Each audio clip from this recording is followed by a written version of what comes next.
Alors que les ventes vintage explosent, les boutiques également, les sites de vente en ligne, quels sont les investissements intéressants que l'on peut faire dans le vintage? On en parle tout de suite avec Catherine Lecomte. Merci beaucoup d'être avec nous. Merci beaucoup, Sybille. Alors, vous êtes experte vintage depuis 15 ans, plus encore peut-être. Merci beaucoup d'être avec nous. Et tout d'abord, vous venez de lancer il y a quelques mois votre site de vente aux enchères en ligne.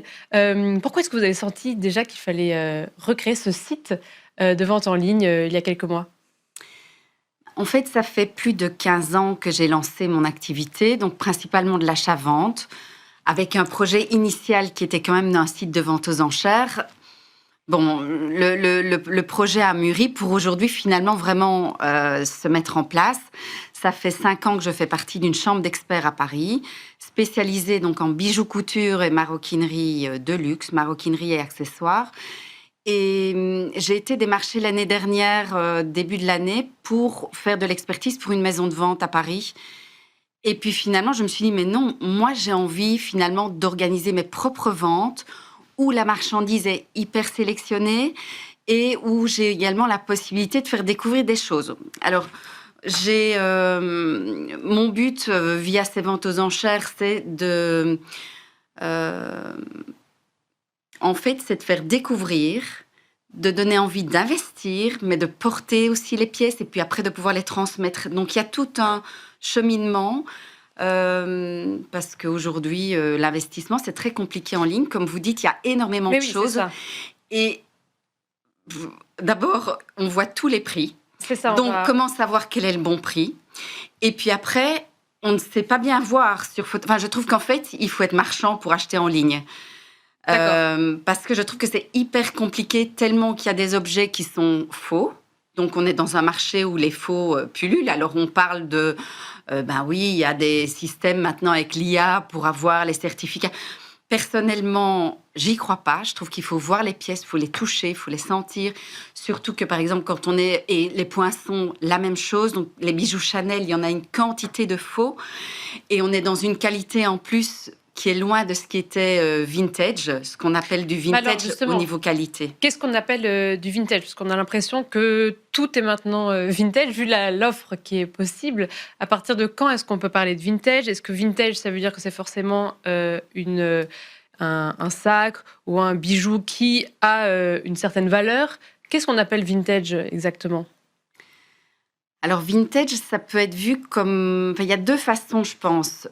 Comme un grand cru, donc c'est-à-dire comme une pièce qui peut avoir même seulement quelques années finalement, mais qui est collector, parce que c'est une série limitée, parce que c'est dans un cuir particulier, parce que voilà, ça a été fait pour un défilé, comme maintenant Chanel fait tous les défilés métiers d'art. Donc c'est un côté qui est intéressant d'un point de vue pièce. Mais ça peut être seulement quelque chose qui a 2-3 ans finalement, mais c'est vintage parce que ce n'est plus dans le catalogue que de l'année. On ne sait plus l'acheter. De l'année. Voilà. Et comment est-ce que vous faites pour mettre un prix dessus? Parce que c'est vrai que moi, parfois, je vois des choses qui se vendent. C'est écrit vintage, on a l'impression que c'est plus cher encore que quelque chose de neuf. Donc, parfois, je me dis, est-ce que les prix sont bien adaptés à ce qu'on nous vend et ce qu'on nous propose? Alors là, je trouve que c'est toute la difficulté. Et donc, effectivement, avec mes ventes aux enchères, moi, j'essaye de sourcer avec mon œil au niveau de l'intérêt des pièces et de la qualité de leur état, qui, je pense, est vraiment crucial, finalement, dans le cadre d'un achat vintage ou même d'une pièce neuve. Si elle a été mal restaurée, par exemple, ça vaut plus rien du tout. Il faut le savoir. Donc, il ne faut pas aller acheter un sac Hermès en ligne. Qu'on vous dit, oui, ça a été reteint, ça a été refait par un atelier. Non, parce que s'il y a un jour un problème avec cette pièce, vous allez près de chez Hermès, ils vont même plus vouloir voir la pièce. Ils vont plus vous la reprendre pour refaire un spa derrière. Donc, l'intérêt, c'est vraiment de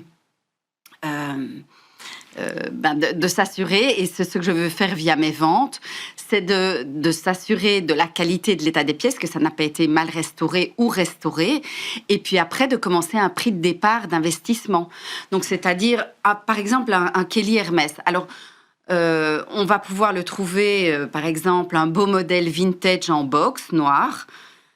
quel est le juste prix? Si on devait l'avoir aujourd'hui chez Hermès, on pourrait payer 12 000 euros pour un Kelly noir en box.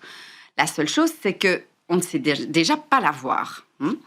Que si on sait l'avoir en direct, finalement, là, on tombe dans un autre marché qui n'est pas ma spécialité, qui est la boutique. Ça va sortir de la boutique à 11 ou 12 000 et ça va se revendre 17 000 sur le marché de l'occasion parce qu'on ne sait pas l'avoir et qu'il est full set avec sa facture, etc. Ici, moi, je ne suis pas dans ce marché-là, c'est-à-dire que moi, ici, on parle d'un Kelly vintage qui, effectivement, neuf, ça vaudrait 12. Vu sa rareté, je pense que finalement, on pourrait dire, voilà, donc c'est quoi le juste prix aujourd'hui? Je pense que ça pourrait être entre 10 et 12 si l'état est excellent. Irréprochable. Voilà. Si il est abîmé ou s'il y a des usures ou s'il y a des fragilités, là, on va parler entre peut-être 6 et 7 ou 6 et 8 000. Mais c'est quand même des milliers d'euros. Ah oui, bien sûr, s'il est en bon état. Oui. Mais par contre, s'il est abîmé, que le cuir est craquelé, moi, même à 1 000 euros, je ne l'achète pas. Donc, dans les critères, c'est vraiment l'état. Et après, c'est quoi? C'est la marque? Après, c'est la marque. Il faut regarder... c'est la demande aussi, après.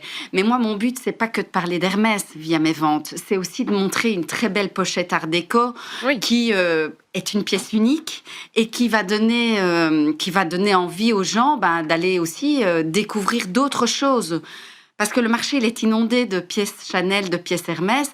Mais je dis, par exemple, dans ma vente ici, il y a quelques sacs art déco, ce qu'on appelle les modèles dancing bag.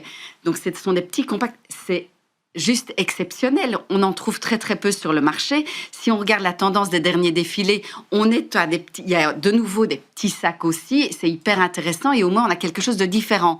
Donc, c'est de réussir à sourcer via des personnes privées, des professionnels, des pièces de qualité à un prix d'investissement intéressant et en finalité avoir quelque chose de différent. Et justement, il nous reste une grande minute. Est-ce qu'il y aurait un exemple de quelque chose de vintage qui pour vous, avec une première base de prix plutôt accessible et qui pour vous pourrait prendre de la valeur au fur et à mesure des années? Si on devait se tourner vers quelque chose, peut-être une typologie d'objets, peut-être des petits sacs justement, ou alors en collier, en bijoux, pardon.